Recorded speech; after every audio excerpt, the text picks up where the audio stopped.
చెప్పండి అన్న. అసలు ఏ ప్రభుత్వం అధికారంలోకి వస్తే ప్రజలకు మంచి జరుగుతుంది? మళ్ళీ వైఎస్ఆర్సీపీ రావాలన్న. ఎందుకంటే లేనోడికి కూడా పెట్టి వాళ్ళ ఉన్నతోటి చేశారు జగనన్న. అలాంటి ప్రభుత్వాన్ని వదులుకుంటే ఇంకా దళిద్రమే. ఓకే, ఇది ఏ మండలం అన్న? ఉర్తువేన్ మండలం. కుర్తివేని మండలం చిన్న పండ్రగ. ఓకే, చిన్న పండుగ.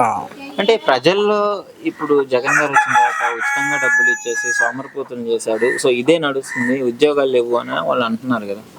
ఓకే అన్న, జగన్ వచ్చిన తర్వాత సోమరబోతులు అయిపోతున్నారని చెప్తున్నారు. ఓకే, ఇప్పుడు చంద్రబాబు గారు 6 హామీలు ఇచ్చాడు, దానికి కూడా డబ్బులు ఇస్తున్నారు. అప్పుడు సోమరబోతులు అవరా అన్న?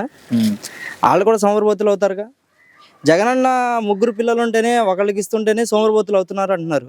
అలాంటిది ఇప్పుడు చంద్రబాబు వచ్చేసి 3 పిల్లలు ఉన్నా కూడా 45,000 ఇస్తానంటున్నారు. ఇంకా సోమరబోతులు అయిపోతారుగా. అది కూడా ఒకసారి ఆలోచించాలి. సో మొత్తానికి పైన ఓకే మీకు జగన్ గారు అనుకుంటున్నారు. ఇక్కడ మరి మీ పెడన నియోజకవర్గంలో ఎమ్మెల్యే అభ్యర్థుల మధ్య మంచి పోటీ ఉంది అని అంటున్నారు. కృష్ణప్రసాద్ గారు, ఉప్పాల రాము గారు, వీళ్ళిద్దరిలో ఎవరు ఎలా ఉంది? మాకు తెలిసిన కాడి నుంచి నాకు 2012లో ఓటు వచ్చింది. అప్పటి నుంచి జగనన్న జెండా పాతిన కాడి నుంచి ఇక్కడ కష్టపడింది ఉప్పాల రాంప్రసాద్ గారు. రాంప్రసాద్ గారు ఆయన చాలా ట్రై చేశారు సీట్ కోసం, ఎప్పుడూ దొరకల. 2014లో బాగా ట్రై చేస్తే కైకలూరులో ఇచ్చారు. దురదృష్టం ఆయనది అక్కడ పోయింది. కానీ రామన్నకి ఈసారి ఇచ్చారుగా, కంపల్సరీగా ఆయనే గెలుస్తాడు. 100% ఆయనే గెలుస్తాడు. 12 నుంచి ఇప్పుడు వరకు అంటే 12 ఏళ్ళ తర్వాత రాము గారికి వచ్చారు. ఎందుకంటే రామన్నే గెలుస్తాడు. ఎందుకంటే లేనోడికి కూడా ఆయన అధికారంలో లేకపోయినా సరే ఆయన వాళ్ళ నాన్నగారు ఎంతో చేశారు. అధికారంలో లేకపోయినా సరే ఇప్పుడు వస్తే ఇంకా బాగా చేస్తారు.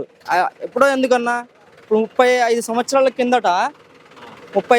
కిందట మన పంపుల చెరువు ఉంది. 35 సంవత్సరాలు అయ్యింది.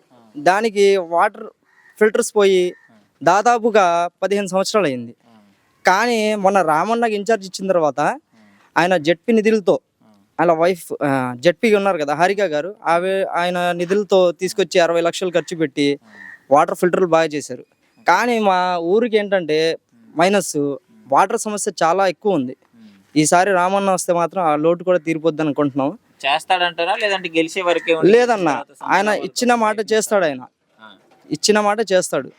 వేరే వాళ్ళలాగా ఉండరు, చేస్తారని మాకు నమ్మకం ఉంది. ఆయనే చేస్తాడు.